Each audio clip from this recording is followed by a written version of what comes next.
Tú me decís cuándo partir. Ya, dale nomás. De acuerdo. Buenos días, entonces, compañeras presentes. Profesor Eduardo y Camilo, el paper del que les voy a hablar hoy día, este que está acá, y de lo que trata principalmente es cómo distintos eventos magmáticos discretos podrían tener implicancias con el relieve axial de los centros de expansión. Entonces, lo que se tiene es que los distintos centros de expansión a nivel global van a tener distintos relieves, pueden ser valles o elevaciones. Aquí tenemos elevaciones, aquí se pueden ver valles, y van a tener distintas características. Algunos van a ser bastante irregulares, con cambios en el relieve bastante abruptos, otros más homogéneos, como el que se ve aquí o acá arriba. Y estos relieves no han sido modelados con éxito, según los autores, y lo que se busca hacer en este artículo es crear un modelo que permita, valga la redundancia, modelar este relieve de manera adecuada, utilizando un parámetro fundamental que es la intrusión de diques. Entonces, estos eventos magmáticos serían justamente los diques, el diking, que le dicen en inglés. Aquí tenemos estos diques que se forman acá, y un factor fundamental es que estos se abren paso a través de la astenósfera y no solo en la litósfera. Entonces, la parte naranja aquí es la litósfera, la parte amarilla es la astenósfera. Y lo que se dice es que la presión de conducción es vital, porque la presión de conducción, que se define como la presión del magma, menos el estrés compresivo horizontal, cuando esta presión de conducción se hace positiva, se abren los diques, se abren paso a través de la litósfera y de la astenósfera. ¿Qué pasa justamente en los centros de expansión? Que como estamos en un ambiente extensivo, se reduce el estrés compresivo, la presión de conducción, la driving pressure, se hace positiva y entonces se abren los diques. Aquí tenemos distintos modelos, de alguna forma grafican los resultados del modelo, son esquemas bastante simplificados. Y aquí tenemos la primera ecuación, cuando ya estamos formulando el modelo mecánico. Esta es la primera ecuación, no creo que se mareen con esto, son hartos valores, digamos. Lo importante aquí es que se tiene una altura, h sub g, que es esta altura del dique en la astenósfera, en función de la profundidad del relieve axial, que es D, ¿no es cierto? El relieve del valle, y la altura también en la litósfera del dique. Entonces, lo importante aquí es que a una mayor profundidad, a un mayor D, es mayor la altura del dique en la astenósfera. Eso es lo principal de esta ecuación. Esto es la densidad del magma, densidad de la corteza, densidad del agua y la presión de conducción que ya le había mencionado anteriormente. Y también se tiene una tasa fraccional de apertura de dique que se define de esta manera. Entonces, cuando H sub C es menor que esta suma de acá, del H sub G en función de D, ¿no es cierto? Esta ecuación de aquí que teníamos, H sub G en función de D, la tenemos acá. Cuando H sub C es menor que todo esto, M vale esta fracción. Cuando H sub C es mayor, se le asigna el valor de 1 a M, porque ya valores mayores de 1 no tienen un sentido físico, y se obtienen estos modelos a partir de esto. Entonces, tenemos cuando M vale 1, tenemos control por flotabilidad, control magmático y control tectónico, que es lo que vamos a explicar más adelante. Y además se tiene un modelo termomecánico. No, aparte del modelo mecánico, tiene un modelo termomecánico en el cual se vincula el grosor litosférico, la rheología, o sea, el comportamiento mecánico, y la densidad con la tasa de expansión del centro de expansión y el grosor cortical en ese punto. Y para esto se utiliza un código GeoFlat. Aquí tenemos más ecuaciones de estrés plano. Estas son definiciones nuevas de estrés y strain, y también del comportamiento frágil de la roca. El criterio de Navier-Coulomb, ¿no es cierto? Aquí el coeficiente de fricción, el estrés normal, la presión de poro, la cohesión. De nuevo, no se mareen con estas fórmulas, estas se introducen nuevas en el código y sirven para hacer los modelos que vamos a ver más adelante. Aquí tenemos, ¿no es cierto?, esto es parte del modelo termomecánico. Aquí se fija en isoterma, una temperatura máxima de 1300 grados Celsius, y una velocidad constante V sub P de expansión. Esto es importante, la velocidad de expansión. De nuevo, lo mismo que antes, cuando H sub C es menor que esta suma de aquí, tenemos que la tasa de formación está dada por esto, M por la velocidad de expansión. Entonces es menor que la tasa de formación, es menor que la velocidad. ¿Por qué? Porque M, acuérdense, es menor que 1. Cuando H sub C se hace mayor, ya se le asigna el valor a m de 1, entonces la velocidad se queda en v sub p. Y cuando ocurre esto, se forman aquí estos lentes magmáticos que se ven aquí en naranjo, por la acreción del magma en la isoterma 1200 grados. Y esto de alguna forma contribuye a la formación de corteza. Entonces, una vez ya con este modelo, ¿no es cierto?, las ecuaciones que les mostré delante y cómo se modela el relieve, ¿no es cierto?, se quiere hacer una comparación, una vez ya con los resultados del modelo, de las observaciones del relieve axial y los tipos de fallas hechas a nivel global. Esto, por ejemplo, el grosor cortical en distintos centros de expansión, la tasa de expansión de cada dorsal, y el relieve. Entonces, esto se obtiene por batimetría, datos sísmicos, y lo que se quiere es comparar los resultados de nuestro modelo con estas observaciones a nivel global, que se hace una compilación de los datos. Ya, de nuevo, entonces aquí tenemos los centros de expansión a nivel global. El relieve axial en los centros de expansión se va a definir de esta manera, para poder hacer las estimaciones y las comparaciones del caso. Se define de esta manera el relieve axial. Este es el relieve de la profundidad promedio menos la profundidad máxima digamos, a 40 kilómetros para cada lado del centro de expansión. Esta es la forma de que se define el relieve en los centros de expansión por las observaciones. Y esto se quiere comparar después con los resultados del relieve obtenidos en nuestro modelo. Y además se quiere comparar los tipos de fallas. Los tipos de fallas se obtienen, ¿no es cierto?, de las observaciones, y se determinan estos cuatro principales: los non-stretching, los symmetric faults, bien simétricos con respecto al eje, detachment, las caídas de grandes bloques, y las cross-cutting, que son estas que cortan, fallas que se cortan entre sí. Los modos de falla se determinan a partir de observaciones batimétricas y se quieren comparar con los resultados del modelo. Aquí tenemos ya, estos son los resultados del modelo, estos perfiles que se ven aquí a la derecha, y aquí el relieve, el D, que antes habíamos definido de esta manera, ahora se define para el modelo, los resultados del modelo, como la profundidad promedio menos la profundidad del eje en el centro de expansión. Si tenemos la profundidad promedio aquí en todo esto, menos esta profundidad aquí en el eje. ¿Qué pasa? Y cuando D es mayor que 0, entonces se tiene un valle de profundidad D. Y cuando D es menor que 0, se tiene una elevación de altura, valor absoluto de D. ¿Ya? Que D es negativo, entonces el valor absoluto. Vamos a ver cada uno por caso. Tenemos primero el control por flotabilidad. ¿Cuándo se produce el control por flotabilidad? Cuando tenemos un exceso de magma. Entonces aquí hay harto magma que intruye en la litósfera, más de lo que se requiere, digamos, para la formación de dique, y hay una importancia en la densidad de las estructuras que están aledañas al centro de expansión. Por eso se llama control por flotabilidad. Y aquí las fallas que se producen son las non-stretching, las que les comentaba anteriormente, y estas son fallas no extensionales que se producen en un régimen extensional. Entonces, un poco, bueno, puede sonar un poco ambiguo, pero en realidad a lo que se le atribuye es principalmente a fallas por fricción litosférica o colapso de caldera, que es la imagen que les pongo aquí debajito. Se ve un relieve bastante suave, con elevaciones, un D negativo, como comentaba antes. Pasamos ahora al control magmático. De nuevo hay un exceso de magma, M, nuestra tasa fraccional es igual a 1, el magma intruye la litósfera y esto genera que el relieve de nuestro sector de expansión se vea controlado por el suministro de magma que se le aplica. Y aquí se producen fallas simétricas.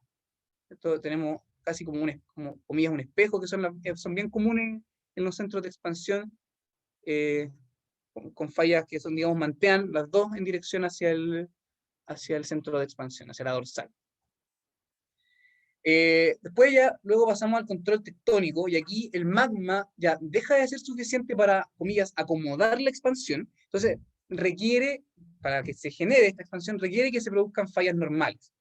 Nuevamente las fallas que se producen en este caso van a ser bastante simétricas, pero vamos a ver también que las fallas, los tipos de fallas que se generen en el control tectónico, van a depender mucho del M, la tasa fraccional que habíamos definido al principio de la presentación. Cuando M está entre 0,6 y 0,99, recordemos que no puede ser 1, que 1 era en los casos anteriores, ¿no es cierto?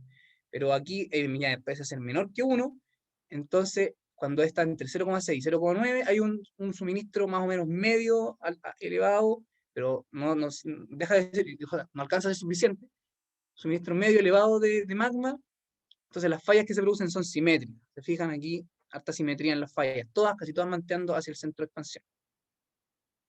Seguimos en el control tectónico, pero ¿qué pasa cuando el M está entre 0,4 y 0,6? Se producen fallas por detachment.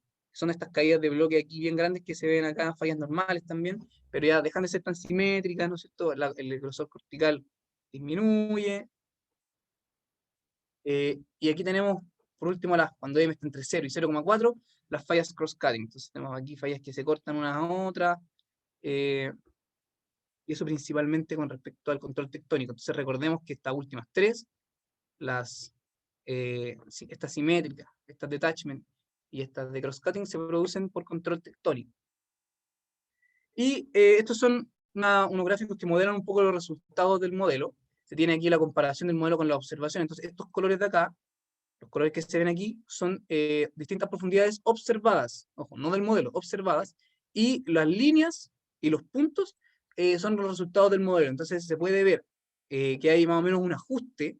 Se nota aquí, estas líneas negras punteadas son los resultados del modelo, y hay un ajuste bastante cercano con las observaciones de la profundidad y también de los tipos de falla, ¿no es cierto? Tenemos este es el error cuadrado medio, si no me equivoco. Entonces aquí tenemos que hay un ajuste bastante bueno del modelo con las observaciones. Y aquí esto permite resumir un poco lo que les explicaba anteriormente. Entonces tenemos distintas áreas según la tasa de expansión y el grosor cortical, que nos van a definir, por ejemplo, aquí tenemos control por flotabilidad, aquí tenemos control magmático, control tectónico. Y también se van a determinar, o sea, se van a definir esas áreas para las distintas fallas. Por ejemplo, aquí en el control por flotabilidad vamos a tener principalmente las non-stretching, las no extensionales que les comentaba. Las fallas simétricas, son las estrellas, son las más comunes, lo que les comentaba antes. Lo que uno más puede ver son fallas simétricas en los centros de expansión. Finalmente tenemos aquí las detachment y las cross-cutting, que son menos comunes y están asociados a grosores corticales bastante bajos. También tasas de expansión bajas. Y aquí algo que a mí me pareció bastante interesante, que tiene que ver con la comparación con las observaciones globales. Y aquí tenemos el centro de expansión de Galápagos. Se puede ver cómo se ajusta el modelo a observaciones hechas con batimetría. Entonces, no sé si ustedes pueden ver, aquí va el centro de expansión. Y aquí tenemos primero un valle, después una zona como de transición, y finalmente una zona de elevación axial.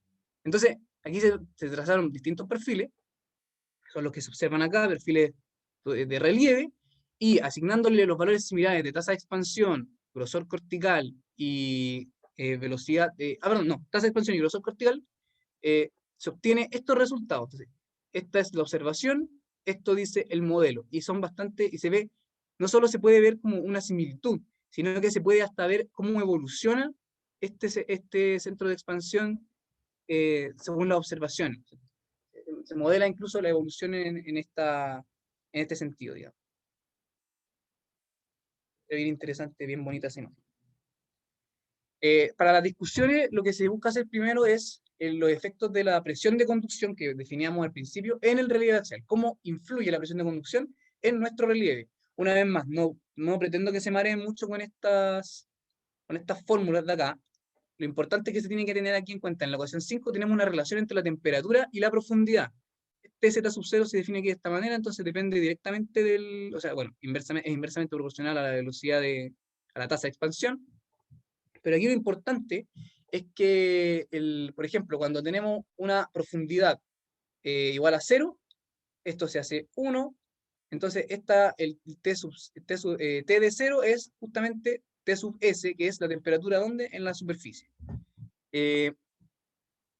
Eso es como lo importante que se tiene que tener claro, que por ejemplo aquí tenemos una relación entre la temperatura y la profundidad que tiene un sentido físico. ¿Qué pasa entonces ahora cuando nosotros calculamos si nosotros fijamos esta temperatura, T de Z, en 600 grados Celsius, se obtiene el grosor litosférico. Entonces cuando nosotros despejamos Z de esta ecuación, se obtiene aquí esto de acá, con la temperatura en 600 grados, y esto nos da el grosor litosférico. Esto es lo que se utiliza para poner en el modelo el grosor litosférico que se va a aplicar. Y estas son distintas maneras de calcular el relieve para introducirlo en las fórmulas, ¿no es cierto? O para cuando se quiere despejar. Este de aquí, la ecuación 7, se despeja directamente de la ecuación 1, no quiero que, insisto, no es para que se mareen esto. Esto, lo que le comentaba, se define el relieve axial en control por flotabilidad, entonces hay un importante control de densidad, ¿no es cierto?, de la sectores aledañas al centro de expansión, es lo que controla aquí el relieve. Y cuando tenemos control tectónico, bueno, este se define como el mínimo entre estos dos valores de acá, que son lo que esto es el grosor litosférico del dique en la litósfera, y la profundidad, el relieve, perdón, profundidad máxima, ¿no es cierto? Que bueno, es justamente el relieve. Esto se cita de otros trabajos, de otros autores, no es propio de este artículo. Me quedan 5 minutos. Sí, te quedan 5, Roberto, Voy eso te iba a a decir. continuar entonces. Sí. Estos son los... Bueno, aquí esto lo importante es que se tiene que cuando tenemos distintas presiones de conducción, se puede ver una variación en los gráficos obtenidos. Y se llega a que aquí el mejor ajuste se genera justo acá, cuando la presión de conducción es de 10 megapascales. Entonces, esa es la presión de conducción que se utiliza para el modelo. Nuevamente, este es un resumen de lo que les había mostrado antes: control por flotabilidad, magmático, tectónico, las distintas fallas, y cómo están asociadas a los distintos relieves que se obtienen del modelo, que son estos de aquí. Entonces aquí están con flechas y se están apuntando, los vamos a ver cada uno por separado. Tenemos aquí el control por flotabilidad, relieve bastante suave, fallas que mantengan tanto hacia el centro de expansión como en contra, las no extensionales, que las non-stretching faults que comentan los autores. Control magmático, depende, ¿no es cierto?, mucho de la cantidad de magma que incluye. Se forman estos lentes que también se acrecionan y forman corteza. Estamos aquí en este sector entonces del gráfico. Luego pasamos al control tectónico. Tenemos aquí esto es digamos, lo más común, que se ven estas fallas simétricas, normales, casi todas manteando hacia el centro de expansión. Hace falta aquí, no alcanza el suministro de magma, ¿no es cierto? Por eso se forman estas fallas normales para acomodar la expansión. Tenemos las detachment, las que les comentaba anteriormente, grandes bloques que, digamos, bueno, es un movimiento hacia arriba, pero porque es un movimiento relativo, ¿no? Son fallas normales. De nuevo hay un suministro muy bajo de magma, o sea, aquí se nota el déficit, todo ese espacio de ahí, y aquí más aún, ¿no? Un déficit considerable en el diking, ¿no es cierto?, en los eventos magmáticos de dique.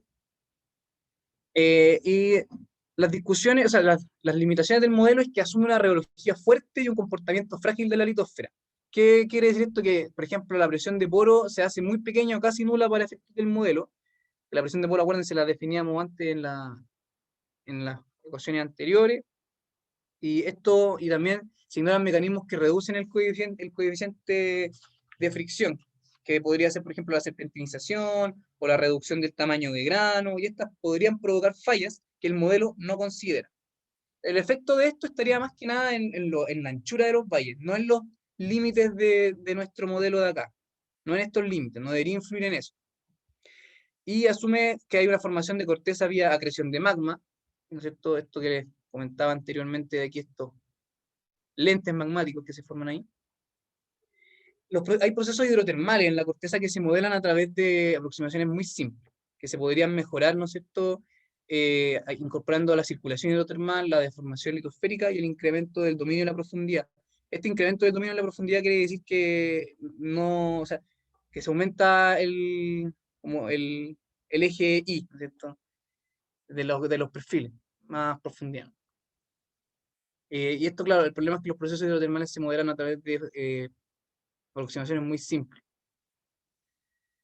Y se obtiene entonces las conclusiones es que se obtiene un modelo combinado de comportamiento mecánico y termal y que se ajusta bastante bien con las observaciones de nivel global. Y aquí les dejo esto, que es como un poco el resumen de los resultados obtenidos, distintos controles, distintos relieves para las distintas áreas, según tasa de expansión y grosor cortical, que son lo más importante, cómo afectan estos, digamos, a los eventos magmáticos que se ven aquí. Y aquí también los gráficos, que son, esto es más o menos lo mismo que acá, un poco más bonito, más detallado. Y aquí lo que les comentaba antes de cuáles son las presiones de conducción que mejor se ajustan a las observaciones hechas. Son algunas de las referencias utilizadas. Y eso es lo que tenía para contarles. Muchas gracias. Sé que algunas cosas pueden parecer un poco confusas. Yo igual los invito a que me pregunten si algo no quedó claro en la mitad, en alguna parte de la presentación. Entiendo que puede ser un poco confuso. Muchas gracias. Escucho. Eh, eh, ¿Puedes explicar qué es el parámetro M? Ah, sí. Está acá. Es la tasa fraccional de la apertura de dique. Entonces, es lo que, digamos, de alguna forma va a controlar el tipo de relieve y depende justamente de H sub L, que es aquí esto que se ve acá, y H sub G. ¿Y por qué 0,5? Porque al dique que intruye en la astenosfera, que eso es importante, no intruye solo en la litosfera, sino que también se abre paso en la astenosfera, tiene una forma triangular. Y entonces esta área, digamos, para tener más o menos el contenido, o sea, cuánta cantidad de material se está suministrando, no es el área rectangular, sino el área triangular, entonces por eso se hace el 0,5 G. Y esto va a Ya. determinar. ¿Aló? ¿Sí? Sí, sí. Ahí, entonces la fracción del área de abajo con la de arriba, ¿no? Claro, es justamente eso. Y esto es el grosor cortical, que es como es un input del modelo. Se le pone un grosor cortical determinado que se obtiene, digamos, de las mediciones. Y eso, lo que va a determinar es el suministro de magma. Entonces, cuando M es menor que 1, el suministro de magma es menor y se genera, por ejemplo, control tectónico. Cuando este H sub C es mayor, para todos los valores mayores a esta suma de acá de la derecha, se le asigna el valor M igual a 1 porque ya mayores valores, porque es una tasa fraccional. Entonces, valores mayores que 1 no tienen un sentido físico se asume que cuando M ya alcanza el nivel de 1, hay un exceso de magma en relación a lo que se requiere para la formación de diques. Entonces, el magma también controla el relieve del centro de expansión. Ya. Y cuando es menor que 1, tú mostraste, creo, valores que dan un tipo de falla y otro tipo de falla. Sí, acá. Claro, tenemos el control, ya todos estos son del control tectónico, estos tres de acá. Y lo que se tiene es que cuando M está entre 0,6 y 0,9, o sea, es alto, pero no alcanza todavía a ser 1, Ujú. tenemos fallas simétricas. El modelo arroja fallas simétricas, un relieve bastante, o sea, relativamente suave, pero se nota aquí la depresión, el valle. Cuando está en un nivel intermedio, ya el M se generan, cuando se le aplican estos valores de M al modelo, se generan estas fallas y una corteza relativamente delgada, ¿no es cierto?, deprimida, fallas de detachment. Y luego en tercero y 4, las fallas cortantes. Esta es la dependencia del relieve en función de la tasa fraccional, M. Y esto lo obtuvo, o sea, esos valores le dan esas fallas al aplicar el modelo numérico. Sí, Ya. justamente.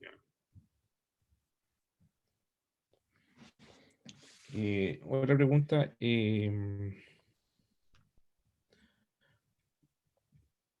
Bueno, quizás no tenga mucho que ver, pero igual lo mostraste tú, que son las fallas de cuando se Colapso, colapsa la caldera. sí, colapso de caldera. ¿Por qué se produce colapso de caldera? Lo que pasa es que con respecto a los tipos de falla y los autores igual son bien, eh, digamos, son bien claros en que ellos atribuyen las fallas, dicen, aquí se podrían generar fallas de estas, las non-stretching, que se podrían atribuir a colapso de caldera o flexión litosférica. No ahondan mucho más en cómo se podrían producir. Pero en el fondo es porque esto aquí cede y se genera un colapso. No, no lo.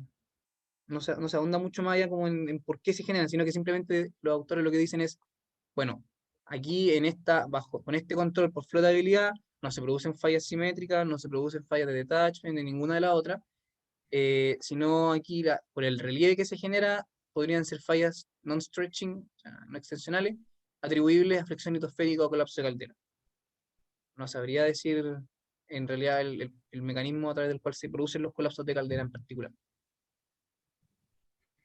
O sea, los colapsos se producen porque la base se debilitó. Claro. La base del bloque se debilitó.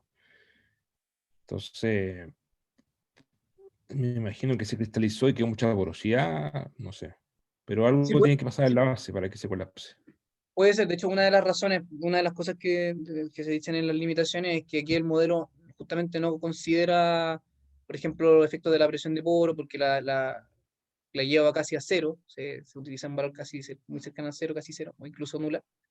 Eh, entonces hay muchos factores que aquí, por ejemplo, no se ven fallas, pero puede ser justamente porque el modelo no considera eso, o procesos como la serpentinización que te comentaba, que en el fondo podría generar fallas que el modelo no considera. Son algunas de las limitaciones. Ya. ¿Cómo influye la reología en el modelo? La reología, ya, sí. Eh, de esta parte de acá. Ay, no. Ahí está.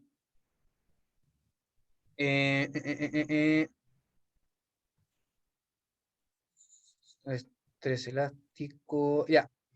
Sí, es lo que. En el fondo, lo que pasa con la reología es que es algo se le pone como un input también al, al modelo.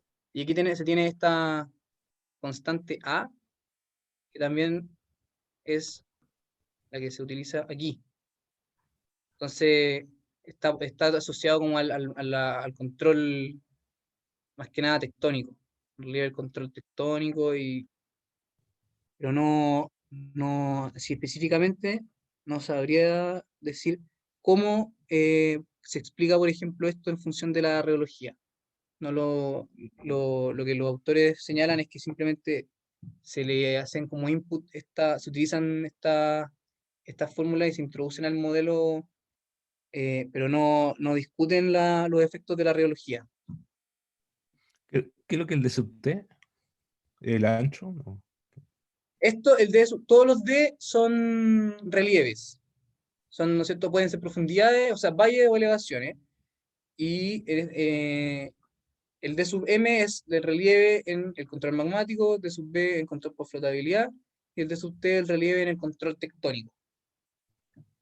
Ah, ya, relieve axial de control. Sí, justamente relieve axial. Ya. ¿Alguna relación o conclusión que hagan los autores con respecto a los relieves para los centros de expresiones lento o rápido? Ya, si lo que hace es que el modelo, justamente, una de las cosas que dicen es que no puede, no alcanza a modelar el centro de expansión ultra lentos, pero sí considera las velocidades de los centros de expansión. De hecho, es un parámetro fundamental. Según la tasa de expansión, por ejemplo, se va a tener que hacia acá hay más tendencia al control por flotabilidad, y a medida que disminuye la velocidad del centro de expansión, tendencia hacia el control magmático y luego el control tectónico. Eh, si me- esto, justamente, o sea, la, los centros de expansión de velocidades más altas tienden a un control por flotabilidad y los de relieve más bajo a un control magmático. Si no me equivoco, lo tengo aquí. Sí, Y los justamente, más lentos, velocidad de expansión aquí, 100 milímetros por año. Tenemos este relieve aquí, flotabilidad, 100 milímetros por año. Después bajamos a 50, ya pasamos a control magmático. 15 tenemos aquí tectónico. Y estos tres tectónicos son velocidad de expansión de 15 milímetros por año, con la diferencia en el M, en esta tasa fraccional de apertura de diques. ya. Ujú. Y los más lentos son, ya, como dijiste, control tectónico, pero a su vez algunos son de otras, los más lentos de los ultra lentos son fallas de colapso. Lo que hace es que esto se fija una velocidad de 15 milímetros por año para todos estos controles tectónicos y justamente el modelo no puede, valga la redundancia, modelar los centros de expansión ultra lentos. Pero, claro, estos tres últimos, que son los más lentos, producen generalmente fallas normales, las que se ven acá, pero no modela los ultra lentos. No sé si se refiere a esos. No, esa en la figura donde estaban los D, la figura al final, donde estaban los tres, no, a ver, los tres campos de flotabilidad magmático y tectónico. ¿Esta? Creo que más al final, creo que es de esa. Eso, el SF es Symmetric faults, fallas simétricas. y DF, Detachment faults. ya, entonces los detachment faults son para los lentos, esa es mi pregunta. Justamente, sí. Son- Están acá. y las simétricas pueden ser en magmático y en tectónico. Claro, son como bien amplias. Y cross-cutting no las pone aquí. Yo lo que creo es que aquí se equivocaron. Y aquí iban si se fijan este de acá, aquí van estas son los triangulitos son las cross-cutting. Las CF, cross-cutting. Y aquí, creo que yo también cuando lo estaba viendo, aquí me pareció raro que aquí estuviera la SF y Sí, no estuvieran las cross-cutting. Yo creo que se equivocaron. sí, también creo que se equivocaron. Ujú. Buen trabajo y se equivocaron en eso. Ah, Sí. ya, preguntas de ustedes. Yo tenía una duda primero, con qué son las estructuras que se muestran en esa imagen de la derecha, que bueno, aparecen en las otras imágenes también, las que están debajo de la línea del mojo, por ejemplo, que aparecen ahí como unos diamantes, unos rombos grises. La verdad que no sé. No sé qué busca modelar en la imagen, no Es lo que bueno, especifican. Yo lo que, es que bueno, lo que yo- lo que decía, porque esas como esas estructuras aparecen como en todas las otras imágenes que tenía ahí Sí, po, de otros sí, controles. están acá. Bueno, me imagino tal vez hay instrucciones, pero no sé Sí, si la estará modelando directamente o... yo creo que lo que buscar aquí es simplemente decir, aquí tenemos roca intrusiva. Ya. Y lo otro entonces que quería preguntar, ejemplos de los controles, como de una zona de control por flotabilidad, control tectónico, ¿se menciona las zonas así como zonas que estén predominantes por un control? No se mencionan ejemplos. Bueno, aquí se muestra el ejemplo, el único ejemplo que mostraron fue este de acá, el Después Galápagos. Y Galápagos. aquí, sí, y este se puede ver que, por ejemplo, esta parte del perfil B sub 3, que este de acá, que el modelo con los valores que se le asignan, ¿no es cierto? Estos valores estos son valores que se observaron, se le asignan al modelo y se obtiene esto, que es muy similar al control por flotabilidad que tenemos acá. Bueno, entonces al final Entonces, la conclusión sería más que en un centro de expansión pues, uno puede encontrar tal vez más de un control en la línea del centro de expansión. sí, eso es lo que más me parece interesante, que aquí hay un cambio gradual o sea, aquí tenemos un valle, después pasa a ser una zona de transición y pasa que aquí a ser una elevación. Elevación. Ya, mira tú. Sí, súper interesante.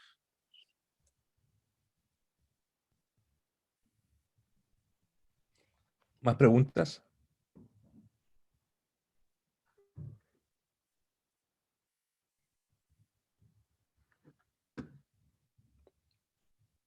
¿No? ¿Podemos pasar a la siguiente charla entonces? Por lo que veo no está Ariel. Chuta. Bueno, yo voy a dejar de compartir pantalla entonces, Sí, dale ¿o nomás. no? De acuerdo. Eh, ya, Voy a detener, gracias. Bueno, voy a pausar la grabación.